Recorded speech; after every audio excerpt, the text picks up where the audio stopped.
वासुदेवसुतं देव कंसचाणूरमर्दनं देवकी परमानन्दं कृष्णं वन्दे जगद्गुरुम्। एकादश्यं नमो देव्यै महादेव्यै नमो नमः। पराविद्या देहि नित्यं सर्वविद्या नमस्तुते।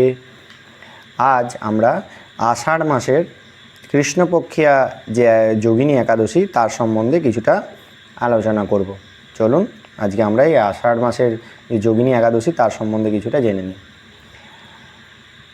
এই আষাঢ় মাসের কৃষ্ণপক্ষীয় যে একাদশী সেই একাদশীর সম্বন্ধে আমরা ব্রহ্মবৈবর্ত পুরাণ থেকে ভগবান গোবিন্দ এবং যুধিষ্ঠির মহারাজের কথোপকথন থেকে আমরা জানতে পারি। এই একাদশীর নাম হচ্ছেন, আমরা আগেই বললাম, যোগিনী, এবং এই একাদশীর আরাধ্য ভগবান হচ্ছেন ভগবান শ্রী বামন দেব। তো এই একাদশীর যে ব্রত, সেই ব্রত সম্বন্ধে আজকে চলুন আমরা এবারে মূল প্রসঙ্গ শুরু করি। এই একাদশী বর্তমান বছরে আমরা 6ই আষাঢ় 21শে জুন শনিবার ভোর 4:01 থেকে পাচ্ছি, যেটা পশ্চিমবঙ্গে দশমী বিদ্যা অর্থাৎ সূর্যোদয়ের যে 1 ঘন্টা 30 মিনিট ব্রহ্ম মুহূর্ত, সেই সময়ের মধ্যে যে দশমী বিদ্যা সেইটি হওয়ার কারণে আমরা কিন্তু এইটি ত্যায্য হিসাবে আমরা এই একাদশীটি করব না। গোস্বামী মতে এই একাদশীটি পালিত হবে তার পরের দিন অর্থাৎ 7ই আষাঢ় রবিবার দিন। এই দিন কিন্তু আমরা এই একাদশী ব্রত দ্বাদশী যুক্ত হয়েছে এবং এটি বিশুদ্ধ একাদশী রূপে আমরা এই দিন কিন্তু যোগিনী একাদশী ব্রত পালন করব।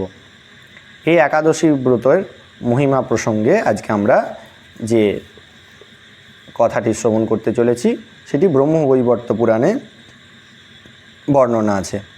ভগবান গোবিন্দের কাছে যুধিষ্ঠির মহারাজ জিজ্ঞেস করলেন যে, হে প্রভু, আপনি দয়া করে বলুন আষাঢ় মাসের কৃষ্ণপক্ষের যে একাদশী তার নাম কি এবং এর মাহাত্ম্য কি, এটি কিভাবে পালিত হয় তা দয়া করে আমি আপনার কাছে জানতে চাই, আপনি দয়া করে এটি আমার কাছে বর্ণনা করুন। তখন ভগবান গোবিন্দ যুধিষ্ঠির মহারাজের কাছে বললেন, মহাপাপ প্রশমনায় মহাপুণ্য ফলপ্রদা শুচৌ কৃষ্ণ একাদশং তে কথিতং যোগিনী নৃপ। হে নৃপ, হে মহারাজ যুধিষ্ঠির, আমি তোমার কাছে মহাপাপ বিনাশিনী এবং মহাপুণ্য প্রদানকারী এই কৃষ্ণ একাদশী যোগিনী এই একাদশীর কথা তোমাকে বর্ণনা করছি, তুমি শ্রবণ করো। পুরাকালে অলকাপুরীর রাজা শিবভক্ত কুবের, তিনি একদিন কি করেছেন না, তিনি নিত্য পরম বৈষ্ণবানাং যথা শম্ভু, এই মহাদেব নিত্য তিনি পূজা করেন। এই কুবের মহাদেবের আশীর্বাদেই কিন্তু অলকাপুরীর রাজা হিসাবে প্রতিষ্ঠিত হয়েছিলেন। এই কুবের তার কিন্তু হেমমালি নামক একজন মালি ছিল। মালি মানে যিনি পুষ্প চয়ন করে তার শিব পূজার জন্যে পুষ্প এনে দিতেন। তো এই হেমমালি কি করতেন না, এই অলকাপুরীর থেকে অনতি দূরেই একটি সরোবর ছিল যার নাম আমরা প্রত্যেকেই জানি, যেটি হলো মানস সরোবর। সেই মানস সরোবরের থেকে পদ্মফুল চয়ন করে তিনি কিন্তু যথাসময়ে শিব পূজার জন্যে ধনপতি কুবেরকে প্রদান করতেন। তো একদিন কি হলো না, একদিন তার স্ত্রীর নাম হচ্ছে বিশালাক্ষী। সেই বিশালাক্ষী স্ত্রীর প্রতি তিনি কাম ভাবাক্রান্ত হয়ে তিনি কি করলেন না, তার যে নির্দিষ্ট কর্তব্য শিব পূজার জন্য পুষ্পচয়ন সেটি করতে অত্যন্ত বিলম্বিত হয়ে গেল। যখন এই বিলম্ব দেখে অলকাপুরীর রাজা কুবের যখন লোক পাঠালেন যে দেখো হেমমালির কি হয়েছে, বিশেষ কোনো অসুবিধা আছে কিনা, তখন সেই কুবেরের অনুচরগণ এসে পড়ে তার বর্তমান পরিস্থিতির কথা জানালেন এবং হেমমালিও তখন তার চেতনা ফিরে পেয়ে তিনি ভাবলেন কি যে এত বিলম্ব হয়ে গেছে, আমার কিন্তু এখনই কুবেরের কাছে যাওয়া উচিত। সেই মতন অবস্থায় তিনি সূচি অসুচি বিচার না করে সেই রতিরমণকারী দেহ নিয়েই তিনি কিন্তু যক্ষাধিপতি কুবেরের কাছে তিনি উপস্থিত হলেন, যেটি কিন্তু শাস্ত্রোক্তভাবে অনুচিত ছিল। তো এই মতন অবস্থায় ক্রোধে অন্ধ হয়ে কুবের মহারাজ তিনি কি করলেন না, তিনি কিন্তু তার যে সেবক এই হেমমালিকে কিন্তু অভিসম্পাত করলেন যে তুমি এই রকম পাপিষ্ঠ কাজ করার জন্যে তোমাকে আমি অভিশাপ দিচ্ছি যে তুমি শীঘ্রই অষ্টাদশ প্রকারের কুষ্ঠব্যাধি আক্রান্ত হও। আমাদের মনে রাখতে হবে আমাদের বরাহ পুরাণে ভগবান 32 রকমের যে সেবা অপরাধের কথা বলা হচ্ছে তার মধ্যে এটি কিন্তু এক প্রকার সেবা অপরাধ। ভগবানের বিগ্রহ সেবার ক্ষেত্রে কিছু কিছু কিন্তু নিয়ম নীতি কথা বলা আমাদের শাস্ত্রে আছে। আমাদের প্রত্যেকেরই কিন্তু এই 32 রকম সেবা অপরাধকে জানা উচিত। যদি আপনারা কেউ জানতে চান আপনারা কমেন্টের মাধ্যমে আমাদের জানাবেন, আমরা আপনাদের জন্য সেই 32 রকম সেবা অপরাধের কথা নিয়ে একটি প্রতিবেদন তৈরি করব। তো যাই হোক, তো তার মধ্যে একটি সেবা অপরাধ হচ্ছে এই অপবিত্র অবস্থায় দেবতার কাছে, দেবতার মন্দিরে যাওয়া। এটি করলে কি হয় না, এটি করলে এই যে অভিশাপ পাওয়া গেল সেটি, অর্থাৎ গায়ে কিন্তু চর্মরোগ দেখা দেয়। কুবের মহারাজ তাকে অভিশাপ দিলেন যে তোমার অষ্টাদশ প্রকারের 18 প্রকারের কুষ্ঠ রোগ হবে, গলিত কুষ্ঠ আদি যাবতীয় কুষ্ঠ রোগ হবে, শ্বেত কুষ্ঠ, গলিত কুষ্ঠ, এইরকম কুষ্ঠ হবে, এবং এখনই তুমি অলকাপুরীর থেকে তুমি বেরিয়ে যাও। এই রকমভাবে হেমমালি তার পত্নী কে নিয়ে যখন তিনি স্বর্গভ্রষ্ট হলেন এবং গলিত কুষ্ঠ ভোগ করতে করতে তিনি বহু কষ্ট পেতে লাগলেন, তখন এইভাবে তিনি কিন্তু শীত গ্রীষ্ম উৎকণ্ঠায় বেদনায় বহু কষ্টে জীবনযাপন করতে লাগলেন। কিন্তু দীর্ঘকাল যাবৎ মালি মহাদেবের অর্চনের পুষ্প সংগ্রহ ফলে শাপগ্রস্ত হইলেও বৈষ্ণব প্রবর শ্রী শিবের স্মরণ বিস্মিত হইলেন না।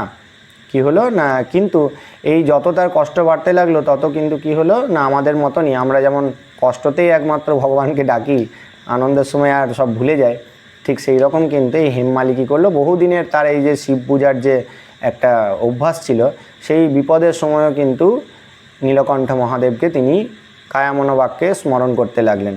এবং এই বৈষ্ণবের স্মরণ বৈষ্ণব মাত্রই কী হচ্ছেন না, বাঞ্ছা কল্পতরু, তারা বাঞ্ছা কল্পতরু হয়। তো এই মতন অবস্থায় কি হলো না, তিনি বহু স্থানে ঘুরতে ঘুরতে হিমালয়ে একদিন সেই হেমমালি এবং বিশালাক্ষী তার স্ত্রী এবং সহ এই হেমমালি তিনি কি করলেন না, মহর্ষি মার্কাণ্ডেয় মুনির সঙ্গে তার দর্শন হলো। এবং মহর্ষি মার্কাণ্ডেয় মুনিকে তিনি প্রণাম করার সঙ্গেই পরম দয়ালু শ্রী মার্কণ্ডেয় মুনি তিনি কি বললেন যে তোমরা কোথা থেকে এসছো, তোমার নাম কি, কেনই তোমার এত কষ্ট হয়েছে, এই মতন প্রশ্ন করাতে হেমমালি তার যথাবৃত্তান্ত তার শ্রীচরণে নিবেদন করাতে তিনি কি বললেন যে হে প্রভু, আপনি দয়া করে আমাদের এই পাপ থেকে উদ্ধারের কোনো পথ আপনি দয়া করে বলুন। কারণ এই মার্কাণ্ডেয় ঋষিও ছিলেন কিন্তু মহাদেবের অত্যন্ত কৃপাভাজন। এই মার্কাণ্ডেয় ঋষি ছিলেন প্রথম অবস্থায় স্বল্পায়ু, তিনি মহাদেবের কৃপায় কিন্তু কল্পায়ু প্রাপ্ত হয়েছিলেন। সপ্ত চিরঞ্জীবীর মধ্যে এই মার্কাণ্ডেয় ঋষি অন্যতম। তো যাই হোক, তো ঘটনাচক্রে মহাদেবের কৃপায় যখন মার্কাণ্ডেয় ঋষির সঙ্গে তার দর্শন হয়ে গেল, তো তখন কি হলো না, হেমমালি তাকে তার শ্রীচরণে এই কথা নিবেদন করলেন যে আমাকে দয়া করে এর থেকে উদ্ধারের পথ আপনি দয়া করে বলুন। তো তখন মার্কাণ্ডেয় ঋষি তার প্রায়শ্চিত্ত বিধান স্বরূপ তিনি বললেন যে আষাঢ় মাসের কৃষ্ণপক্ষের যে একাদশী, সেই একাদশী ব্রত অত্যন্ত শুভপ্রদ।